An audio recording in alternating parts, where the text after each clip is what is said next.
আসসালামু আলাইকুম, স্বাগত জানাচ্ছি আরটিভির রাতের সংবাদে। আপনাদের সঙ্গে আছি আমি ফারিয়া শারমিন। আওয়ামী লীগ নিষিদ্ধের বিষয়ে সিদ্ধান্ত নেবে জনগণ, আইন আদালত বা সরকার নয়, এমন মন্তব্য করেছেন বিএনপি স্থায়ী কমিটির সদস্য ডাক্তার AZM জাহিদ হোসেন।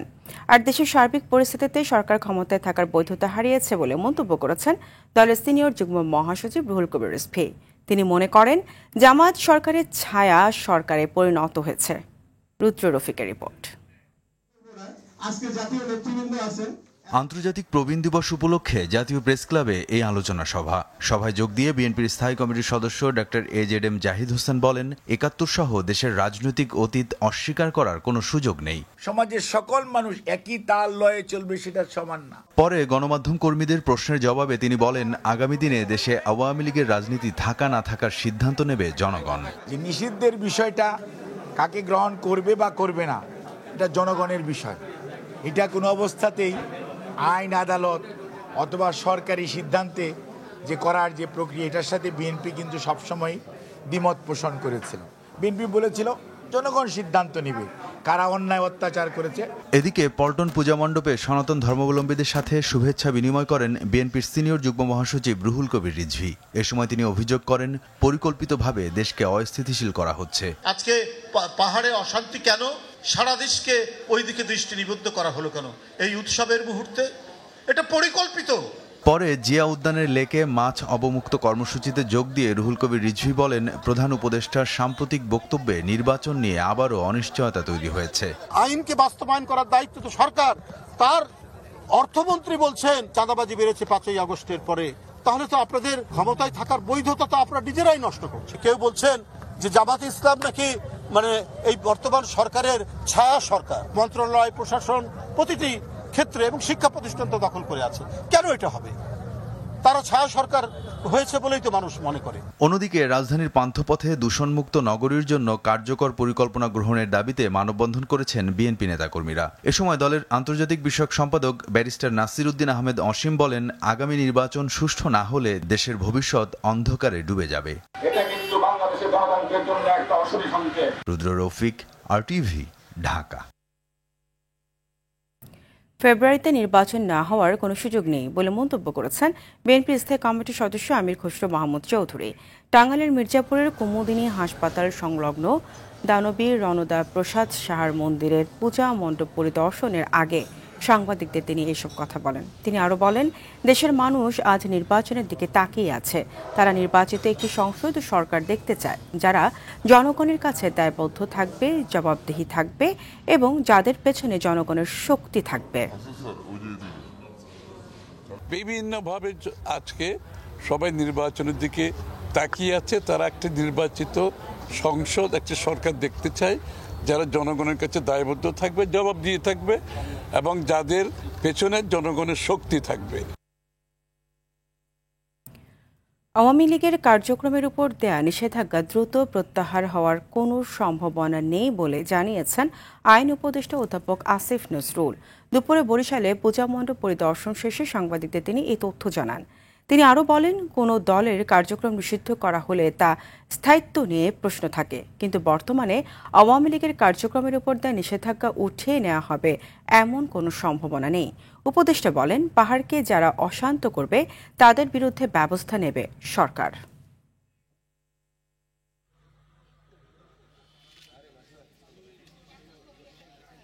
বাস্তবিক অর্থে আওয়ামী লীগের কার্যক্রম নিষিদ্ধটা উইথড্র হবে এই ধরনের কোনো সম্ভাবনা আমি দেখতে পাচ্ছি না। বরং আমি যেটুকু জানি যে আমাদের আন্তর্জাতিক অপরাধ আদালতে যে প্রসিকিউশন টিম আছে, সেই টিমের পক্ষ থেকে সংগঠন হিসাবে আওয়ামী লীগের বিচার চাওয়ার একটা পদক্ষেপ বরং নেওয়া হচ্ছে। কাজেই এই নির্বাচনের আগে তো দূরের কথা, অদূর ভবিষ্যতে আমি আমার পর্যবেক্ষণ থেকে যেটুকু বুঝি আর কি, আমার ধারণা আওয়ামী লীগের কার্যক্রম এটা আপনার যে নিষিদ্ধ হয়েছে এটা উইথড্র হওয়ার কোনো সম্ভাবনা নাই বাস্তবিক অর্থে। শাপলা হত্যাকাণ্ড ধামাচাপা দেওয়ার চেষ্টার সময় সুশীল সমাজ ও বুদ্ধিজীবীদের বড় অংশ চুপ ছিলেন। এখন সেটার জবাবদিহিতার সময় বলে মন্তব্য করেছেন শিক্ষা উপদেষ্টা চৌধুরী রফিকুল আবরার। আর আগামী নির্বাচনে সবাই ভোট দিতে পারবেন জানিয়ে ধর্ম উপদেষ্টা বলেন, ভোট রাতে নয় দিনে হবে। অরণ্য গফুরের রিপোর্ট। ঐতিহ্যবাহী শিক্ষা প্রতিষ্ঠান মাদ্রাসা আলিয়ার 246তম প্রতিষ্ঠাবার্ষিকী উপলক্ষে বকশীবাজার মাদ্রাসা অঙ্গনে নানা অনুষ্ঠানের আয়োজন করে ছাত্র শিক্ষকরা। সেখানে প্রধান অতিথি হিসেবে যোগ দিয়ে শিক্ষা উপদেষ্টা বলেন, মাদ্রাসা শিক্ষাকে অবমূল্যায়ন ছাড়াও ধর্মবিশ্বাস ও পোশাকের কারণে অনেককে হয়রানি করেছে ফ্যাসিবাদী সমাজ। শাপলা চত্বরে যে হত্যা যজ্ঞ হয়েছিল, সরকার সেটাকে ধামাচাপা দেওয়ার চেষ্টা করেছিল এবং বুদ্ধিজীবীরা বিরাট অংশ, প্রায় সকলেই সেখানে নীরব সেখানে ছিলেন এবং তার মাধ্যমে ওই হত্যাযজ্ঞকে তারা প্রশ্রয় দিয়েছিলেন। সত্যকে যে ধামাচাপা দেওয়া যায় না, জবাবদিহিতা যে কোনো এক সময় করতে হবে, সেই জবাবদিহিতার সময় কিন্তু এখন এসছে। রাজনীতিবিদরা নিজেদের স্বার্থে শিক্ষার্থীদের ব্যবহার করে মন্তব্য করে ছাত্র রাজনীতির নামে দুর্বৃত্তপনা বন্ধের আহ্বান জানান ধর্ম উপদেষ্টা। দেশ গঠনে ভেদাভেদ ভুলে মুসলমানদের এক হবার আহ্বান তার। আমাদের দেশের রাজনীতিবিদরা ফর দ্য পলিটিক্যাল সেক তারা আমাদের স্টুডেন্টদেরকে ব্যবহার করে। আমাদের এই শিক্ষা প্রতিষ্ঠানে স্টুডেন্ট পলিটিক্স নামের দুর্বৃত্তপনা বন্ধ করে দিতে হবে। এদিকে আলিয়া মাদ্রাসা শিক্ষা দিবস উপলক্ষে জাতীয় প্রেস ক্লাবে বাংলাদেশ মাদ্রাসা ছাত্র কল্যাণ পরিষদ আয়োজিত আলোচনা সভায় মাদ্রাসা শিক্ষার্থীদের প্রতি বিদ্যমান বৈষম্য বিলোপের আহ্বান জানান বক্তারা। অরণ্য গফুর, RTV, ঢাকা। যত বাধাই আসুক, ডক্টর মোহাম্মদ ইউনূসের নেতৃত্বে আগামী ফেব্রুয়ারিতে নির্বাচন অনুষ্ঠিত হবে বলে মন্তব্য করেছেন অ্যাটর্নি জেনারেল মোহাম্মদ আসাদুজ্জামান। সকালে ঝিনাইদহে এক মতবিনিময় সভায় তিনি আরও বলেন, জনগণ যত স্বতঃস্ফূর্তভাবে ভোট দেবে, এটাই জুলাই গণ অভ্যুত্থানের মাধ্যমে নতুন সরকারের কাছে তাদের চাওয়া। অন্তর্বর্তী সরকারের বৈধতা প্রসঙ্গে অ্যাটর্নি জেনারেল বলেন, ছাত্র জনতার বিজয়ের মধ্য দিয়ে দেশে গণতান্ত্রিক উত্তরণের পথ উন্মুক্ত হয়েছে। এই পরিস্থিতি বৈধতা দিয়েছে বর্তমান সরকারের। বাংলাদেশ গণতন্ত্র উত্তরণের যে পথে এগিয়ে যাচ্ছে, সেই পথ যত বাধায় আসুক না কেন, যত ব্যারিকেড আসুক, সেই পথে যত রকম কাটা ছিটানো হোক না কেন, সমস্ত বাধার প্রাচীর উত্তরে বাংলাদেশের মানুষ আগামী ফেব্রুয়ারিতে নির্বাচনের মাঠে ভোট দিতে যাবে। এটাই বাংলাদেশের মানুষের সামাজিক চুক্তি। রোহিঙ্গাদের জন্য নতুন করে 96 মিলিয়ন মার্কিন ডলারের সহায়তা দেওয়ার ঘোষণা দিয়েছে যুক্তরাষ্ট্র ও যুক্তরাজ্য। প্রধান উপদেষ্টা প্রেস সচিব শফিকুল আলম তার ভেরিফাইড ফেসবুক পেজে এ তথ্য উল্লেখ করেন। মঙ্গলবার রোহিঙ্গা ও সংখ্যালঘুর সংকট নিয়ে এক সম্মেলনের উদ্বোধনী অধিবেশনে ভাষণে রোহিঙ্গাদের আন্তর্জাতিক সহায়তা কমার বিষয়টি বিশ্ব নেতাদের নজরে আনেন ডক্টর ইউনূস। সেই সঙ্গে রোহিঙ্গাদের নিরাপদে প্রত্যাবাসনের রোডম্যাপ সহ 7 দফা প্রস্তাব পেশ করেন তিনি। এদিকে মিয়ানমার নিজে পদক্ষেপ না নিলে এই সংকটের সমাধান হবে না বলে জানান জাতিসংঘের শরণার্থী বিষয়ক হাই কমিশনার ফিলিপো গ্রান্টি।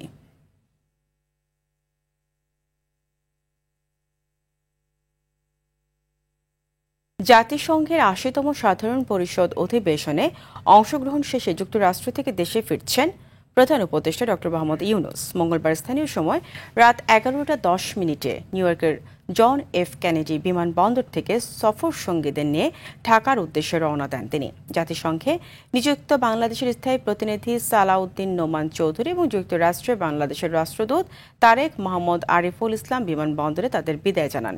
গত 21 সেপ্টেম্বর নিউ ইয়র্ক যান প্রধান উপদেষ্টা। সফরে জাতিসংঘের অধিবেশনে ভাষণের পাশাপাশি রোহিঙ্গা ও সংখ্যালঘুদের বিষয়ে উচ্চ পর্যায়ের সম্মেলনের উদ্বোধনী অধিবেশনে বক্তব্য দেন ডক্টর ইউনূস। এছাড়াও জাতিসংঘ মহাসচিব সহ বিশ্ব নেতাদের সঙ্গে সাইড লাইনে সাক্ষাৎ করেন তিনি।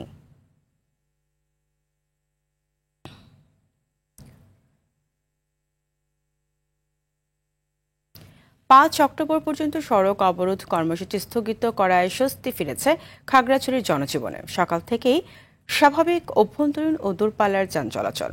বাস কাউন্টারগুলোতে যাত্রীদের উপস্থিতি বেড়েছে। 4 দিন পর খুলেছে শহরের দোকানপাট। স্কুল ছাত্রী ধর্ষণের অভিযোগ তুলে অনির্দিষ্টকালের সড়ক অবরোধ ডেকেছিল যুগ্ম ছাত্র জনতা নামে একটি সংগঠন। এদিকে অবরোধ না থাকলেও খাগড়াছড়ি সদর ও গুইমারায় বাড়তি নিরাপত্তা ব্যবস্থা অব্যাহত আছে। সেনা টহলের পাশাপাশি তৎপর রয়েছে বিজিবি ও পুলিশ।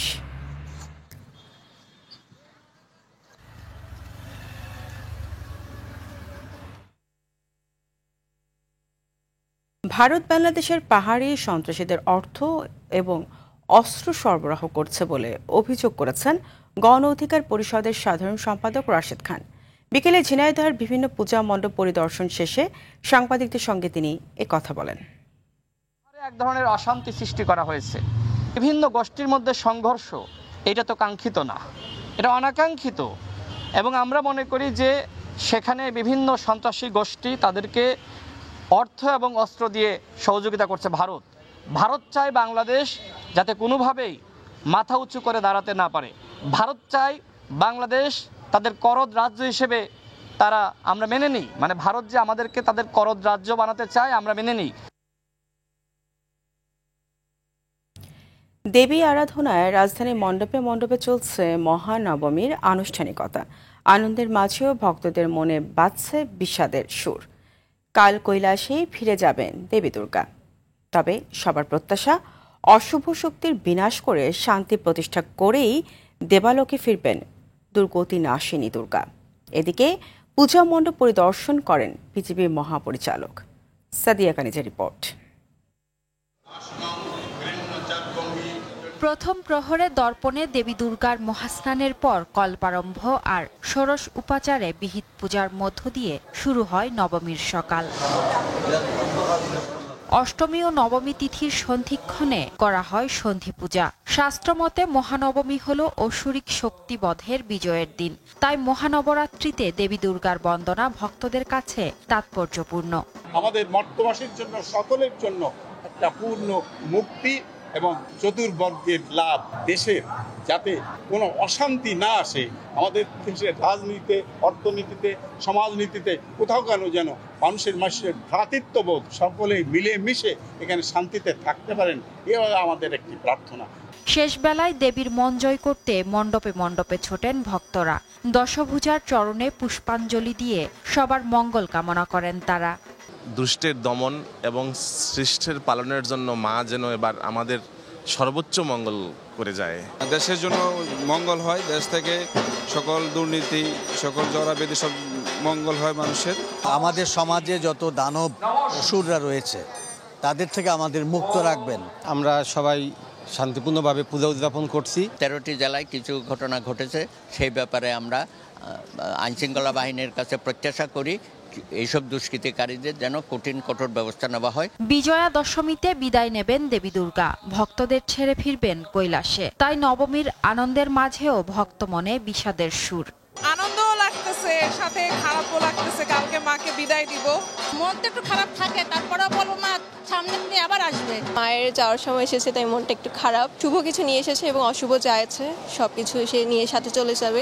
এদিকে জাতীয় মন্দির ঢাকেশ্বরী পূজা মণ্ডপের নিরাপত্তা ব্যবস্থা পরিদর্শন ও শুভেচ্ছা বিনিময় করে বিজেপি মহাপরিচালক বলেন, নির্বিঘ্নে উদযাপিত হচ্ছে এবারের পূজা।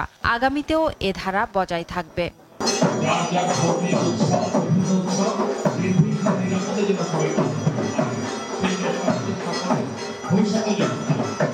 ঢাকেশ্বরী পূজা মণ্ডপে শারদ শুভেচ্ছা বিনিময় করেন বিএনপির স্থায়ী কমিটির সদস্য ডাক্তার AZM জাহিদ হোসেন। একই মণ্ডপে শুভেচ্ছা জানাতে আসেন ঢাকায় নিযুক্ত নেপালের রাষ্ট্রদূত। আমরা সবাই এদেশের মালিক। সাদিয়া কানিজ, RTV, ঢাকা।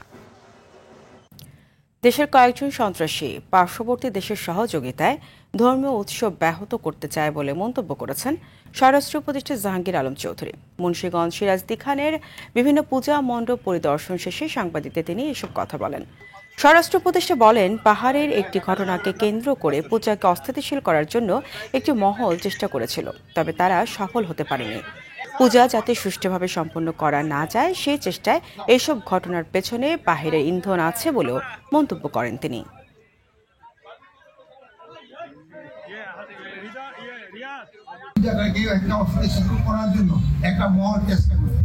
এই দুষ্কৃতিকারীরা এটা কিন্তু সাকসেসফুল হতে পারে নাই। পার্শ্ববর্তী দেশের সহযোগিতায় আমাদের কিছু সন্ত্রাসী যারা আছে এইটা করতে থাকে। শারদীয় দুর্গাপূজা ও বিজয়া দশমী উপলক্ষে বিএনপির ভারপ্রাপ্ত চেয়ারম্যান তারেক রহমান সনাতন ধর্মাবলম্বীদের শুভেচ্ছা ও অভিনন্দন জানিয়েছেন। তাদের সুখ, শান্তি ও কল্যাণ কামনা করে তিনি বলেন, দেশের বিভিন্ন ধর্মাবলম্বী মানুষ ও প্রতিটি গোষ্ঠী, গোত্র, সম্প্রদায় ব্যাপক উৎসাহ উদ্দীপনার সঙ্গে যার যার ধর্ম পালন করে আসছে। এটি বাংলাদেশে ঐতিহ্যগত ধর্মীয়, সামাজিক মূল্যবোধ ও সংস্কৃতির সৌন্দর্য। এক বিবৃতিতে তারেক রহমান বলেন, শারদীয় উৎসব ঘিরে ফ্যাসিবাদী শাসনামলের মতো কেউ যেন সাম্প্রদায়িক সম্প্রীতি বিনষ্টের পরিস্থিতি কিংবা নিরাপত্তা বিঘ্নিত হওয়ার মতো অপচেষ্টা করতে না পারে। আইন শৃঙ্খলা বাহিনীকে সে ব্যাপারে সতর্ক এবং সজাগ থাকতে হবে।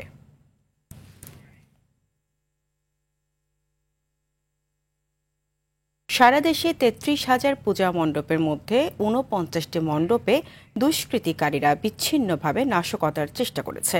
এতে জড়িত থাকার অভিযোগে ১৯ জনকে গ্রেপ্তার করা হয়েছে বলে জানিয়েছেন র্যাবের মহাপরিচালক AKM শহীদুর রহমান।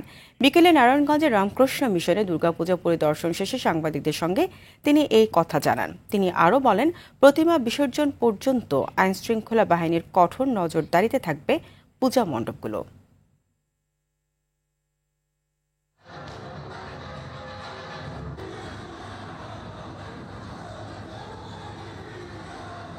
ঊনপঞ্চাশটি মণ্ডপে কিছু নাশকতাকারী, কিছু কাপুরুষ, কিছু অসুস্থ মন মানসিকতার যে কিছু লোক, তারা বিচ্ছিন্ন ঘটনা ঘটার চেষ্টা করেছে।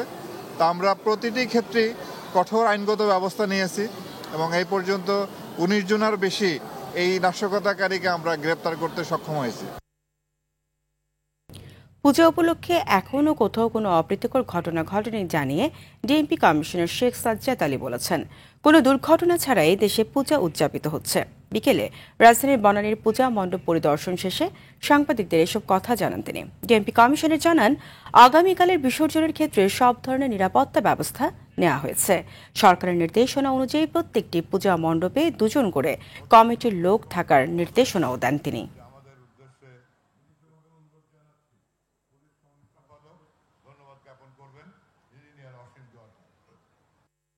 পূজা উদযাপন করতে পারবেন সেই সকল ব্যবস্থা নেওয়ার চেষ্টা করি। ভক্তবিন্দুর সমাগম দেখে আমি অত্যন্ত খুশি। আগামী দিনেও তারা একই পরিবেশে বিসর্জনের ক্ষেত্রে আসবেন এবং বিসর্জন দিবেন উৎসবমুখর পরিবেশে। আমি সেই ব্যবস্থা গ্রহণ করেছি। অনুরূপ কোনো কিছু হলে আমরা আইন শৃঙ্খলা বাহিনীর লোকেরা যথাযথ ব্যবস্থা নেব এবং শক্ত ব্যবস্থা নেব। একটি দেশের সরকার প্রধানকে বিকৃত করে অসুর হিসেবে উপস্থাপন করা অশোভন ও অসম্মানজনক বলে মন্তব্য করেছেন ধর্ম উপদেষ্টা ডক্টর আ.ফ.ম. খালিদ হোসেন। ব্রাহ্মণবাড়িয়ার মাসিহাতা ইউনিয়নের কাসাইট ইসলামিয়া দাখিল মাদ্রাসার অভিভাবক সমাবেশে তিনি এসব কথা বলেন। আগামী দিনে রাষ্ট্র পরিচালনায় মাদ্রাসা ছাত্রদের উল্লেখযোগ্য ভূমিকা থাকবে বলেও মন্তব্য করেন তিনি।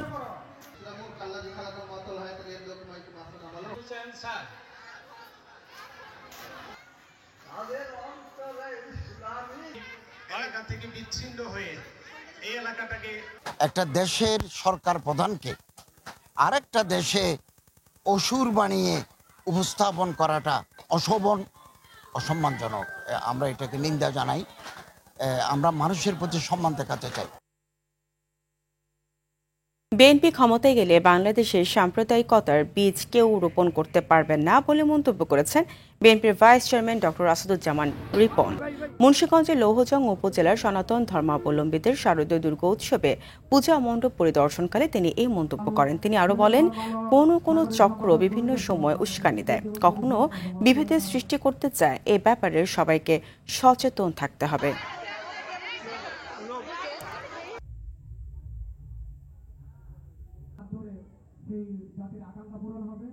ধর্মীয় বিদ্বেষ এগুলো আমরা করি না, কিন্তু এইগুলো থেকে আমাদের সচেতন থাকতে হবে। যাবতীয় উস্কানি থেকে আমাদেরকে সচেতন থাকতে হবে, যাতে করে আমরা আমাদের দেশকে আমরা অগ্রগতির দিকে নিয়ে যেতে পারি। আমাদের দল বাংলাদেশ জাতীয়তাবাদী দল যদি আগামীতে ভোটের মাধ্যমে নির্বাচিত হয়ে আসে, বাংলাদেশে কোনো সাম্প্রদায়িকতার কোনো বীজ বাংলাদেশের কেউ রোপণ করতে পারবে না। বিসিবি নির্বাচনে সরকারি হস্তক্ষেপের অভিযোগে সরে দাঁড়ালেন তামিম ইকবাল সহ 16 জন কাউন্সিলর। সকালে বিসিবিতে এসে নিজ মনোনয়ন প্রত্যাহার করেন তারা। ফলে 23টি পরিচালক পদের বেশ কিছু ক্যাটাগরিতে প্রতিদ্বন্দ্বী না থাকায় নির্বাচনের প্রয়োজন হবে না। এই নির্বাচনকে সিলেকশন দাবি করে তামিম বলেন, ক্রিকেটের ফিক্সিং বন্ধ করতে হলে ইলেকশনের ফিক্সিং আগে বন্ধ করতে হবে। রাফি আমিনকে সাথে নিয়ে আরও জানাচ্ছেন আতিকুল ইসলাম শাকিল। বিসিবিতে দীর্ঘদিনের সিলেক্টেড পদ্ধতি ভেঙে নতুন বাংলাদেশে প্রকৃত নির্বাচনের মাধ্যমে পরিচালক আসতে যাচ্ছে ভেবে ক্রিকেট প্রেমীদের আগ্রহ ছিল এই নির্বাচন নিয়ে। যদিও প্রথম থেকেই জটিলতা ছিল দুদকের তদন্তনাধীন 15টি ক্লাবের ভোটাধিকার নিয়ে। তাদের নিয়ে নানা রকম অভিযোগ আলোচনা ও দিন দরবার চলে সংশ্লিষ্ট পক্ষগুলোর মধ্যে। কিন্তু সাবেক বোর্ড সভাপতি ফারুক আহমেদের হাইকোর্টের করা এক রিটের প্রেক্ষিতে শেষ পর্যন্ত ওই 15 ক্লাবের ভোটাধিকার স্থগিত হয় মঙ্গলবার। এরপর দিনই সরকারের বিরুদ্ধে নির্বাচনে হস্তক্ষেপের অভিযোগ এনে ক্রিকেট বোর্ডে এসে নিজের মনোনয়ন প্রত্যাহার করে নেন তামিম ইকবাল। এটা হলো আমাদের একটা ওয়ে অফ প্রোটেস্ট, যে এখান থেকে এসে যে এই নোংরামির পার্ট আমরা থাকতে পারবো না।